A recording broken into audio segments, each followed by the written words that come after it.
L'homme ne vivra pas de pain seulement, mais de toute parole qui sort de la bouche de Dieu.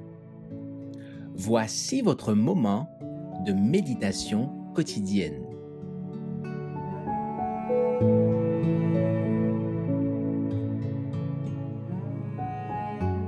Le rôle de l'Église le 26 novembre. Car tout cela arrive à cause de vous, afin que la grâce en se multipliant fasse abonder à la gloire de Dieu les actions de grâce d'un plus grand nombre. 2 Corinthiens chapitre 4 verset 15. L'Église est le moyen que Dieu a choisi pour faire connaître le salut aux hommes. Établie pour servir, elle a pour mission de proclamer l'Évangile. Dès le commencement, Dieu a formé le dessein de révéler par elle sa puissance et sa plénitude. Les hommes qui la composent, ceux qu'il a appelés des ténèbres à sa merveilleuse lumière, doivent refléter sa gloire.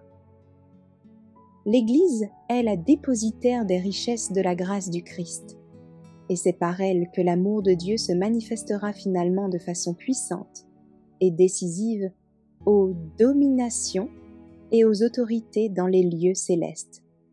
Éphésiens chapitre 3 verset 10. L'Église est la forteresse de Dieu, sa cité de refuge, qu'il a placée dans un monde révolté. Durant les périodes de ténèbres spirituelles, l'Église de Dieu a été comme une cité placée sur une colline. À travers les siècles, de génération en génération, les pures doctrines d'en haut se sont développées en son sein. Quelque faible et imparfaite qu'elle puisse paraître, elle est néanmoins l'unique objet sur lequel Dieu jette, d'une manière toute spéciale, un suprême regard. Elle est le théâtre de sa grâce, l'endroit où il se plaît à révéler sa puissance qui transforme les cœurs. Comme les rayons solaires pénètrent jusqu'aux coins les plus reculés du globe, ainsi Dieu désire voir sa lumière toucher chaque âme sur la terre. Alors que l'ennemi s'efforce comme jamais auparavant d'accaparer l'esprit des hommes et des femmes, nous devrions travailler avec plus d'élan.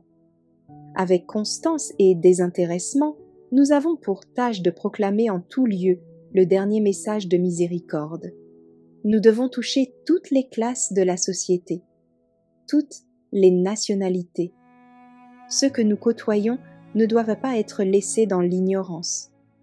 Le Seigneur Jésus fut le don de Dieu au monde entier, offert non seulement aux classes supérieures, non à une seule nation à l'exclusion des autres, mais à tous. Sa grâce salvatrice entoure le monde.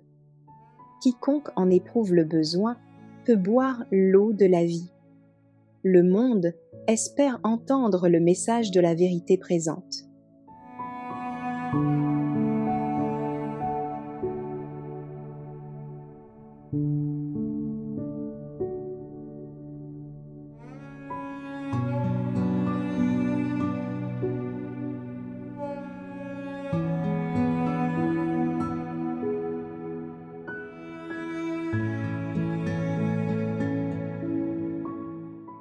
Merci d'avoir écouté cette présentation. Assurez-vous de nous rejoindre demain pour votre moment de méditation quotidienne avec lereste.org.